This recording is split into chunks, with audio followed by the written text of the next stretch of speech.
जिसने भी धरती पर जन्म लिया है उसे एक दिन तो एक दिन जाना ही है, यह तो दोस्तों अटल सत्य है।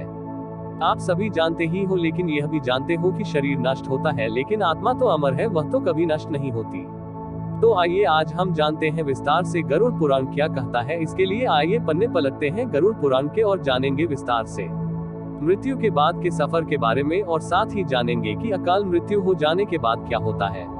तो पहले जानते हैं कि मृत्यु के बाद के सफर के बारे में। जैसा कि हम सब जानते ही हैं कि आत्मा कभी मिटती नहीं है, वह अजर है, अमर है, बस वो एक शरीर को छोड़कर दूसरे शरीर में अपना वास कर लेती है।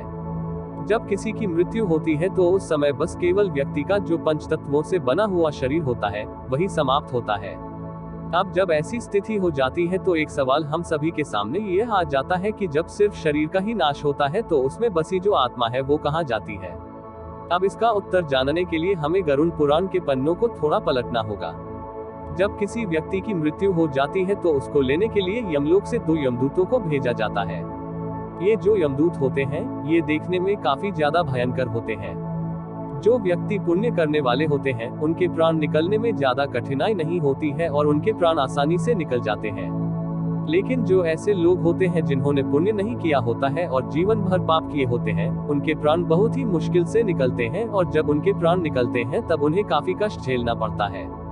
बस इसी के बाद आत्मा का यमलोक का सफर शुरू हो जाता है और यमराज आत्मा को यमलोक तक ले जाते हैं। जैसे ही यमदूत आत्मा को लेने आते हैं वैसे ही आत्मा शरीर को छोड़ देती है। आत्मा को ले जाकर यमदूत यमलोक में 24 घंटे के लिए रखते हैं।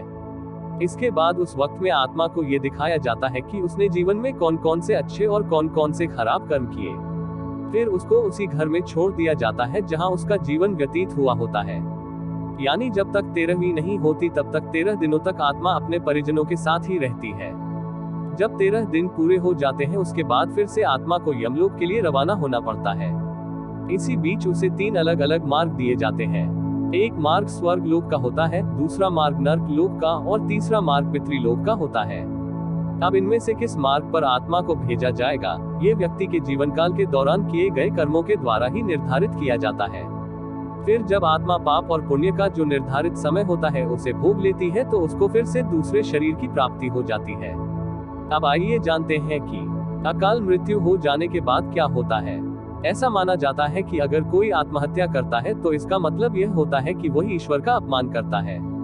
वहीं जिन लोगों की मृत्यु प्राकृतिक रूप से होती है उन लोगों को 3 या फिर 10 या फिर 13 या फिर 40 दिनों के भीतर ही दूसरा शरीर प्राप्त हो जाता है। लेकिन जो लोग आत्महत्या करते हैं उन लोगों की जीवात्मा पृथ्वी लोक पर ही भटकती रहती है। ऐसा माना जाता है कि ये आत्मा तब तक पृथ्वी लोक पर भटकती है जब तक वह आत्मा प्रकृति के द्वारा जो उसका निर्धारित जीवन चक्र है उसको पूरा नहीं कर लेती है। इस अवस्था में जो जीवात्मा होती है उसे अगति कहा जाता है। ऐसे में न तो जीवात्मा को स्वर्ग लोक की प्राप्ति होती है और न ही नरक लोक की प्राप्ति होती है। जिन आत्मा की मृत्यु अकाल तौर पर होती है उन्हें सुख, भूख, प्यास, संभोग, क्रोध, दोष, वासना, राग आदि की पूर्ति के लिए अंधकार में ही भटकते रहना पड़ता है। ये आत्मा तब तक अंधकार में भटकती रहती है जब तक उस आत्मा का परमात्मा के द्वारा निर्धारित जो जीवन चक्र होता है वो पूरा नहीं हो पाता है। जब वो चक्र पूरा हो जाता है तो आत्मा को मुक्ति मिल जाती है। लेकिन कुछ लोगों की प्राकृतिक मृत्यु नहीं होती है, जैसा कि अभी हमने आपको ऊपर बताया, तो उन लोगों की जो आत्मा है वो भटकती रहती है। यही भटकती आत्मा बाद में भूत प्रेत बन जाती है और लोगों को परेशान करती है। भूत प्रेत जो शब्द है वो हमेशा अशरीरी अतृप्त आत्माओं के लिए ही उपयोग किया जाता है।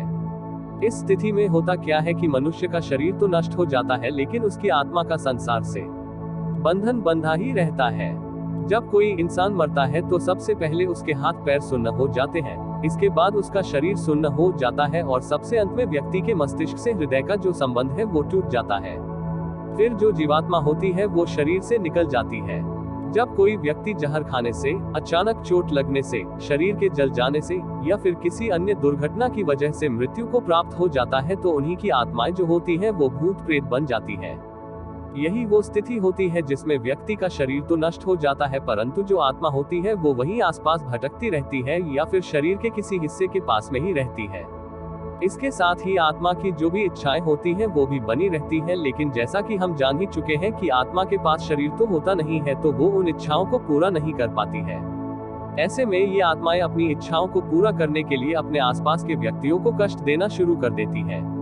ऐसा माना जाता है कि इन आत्मा के जो पितृ होते हैं वो इसलिए असंतुष्ट होते हैं क्योंकि उनकी मुक्ति के लिए कोई भी प्रयास लोगों के द्वारा नहीं किए जा रहे होते हैं और लोग अपना जीवन अच्छे से व्यतीत कर रहे होते हैं। यही कारण है कि अकाल मृत्यु हो जाने के बाद जो अतृप्त आत्मा होती है वो अपने कार्यों को पूरा करने के प्रयास में दूसरे लोगों के शरीर में अपना ठिकाना बनाने की कोशिश करती है। आप सबकी इस बात पर क्या राय है, कमेंट में जरूर बताना। वीडियो अच्छा लगा हो तो लाइक जरूर कर दीजिएगा, न्यू हो तो चैनल को सब्सक्राइब कर दीजिए। धन्यवाद दोस्तों वीडियो देखने के लिए।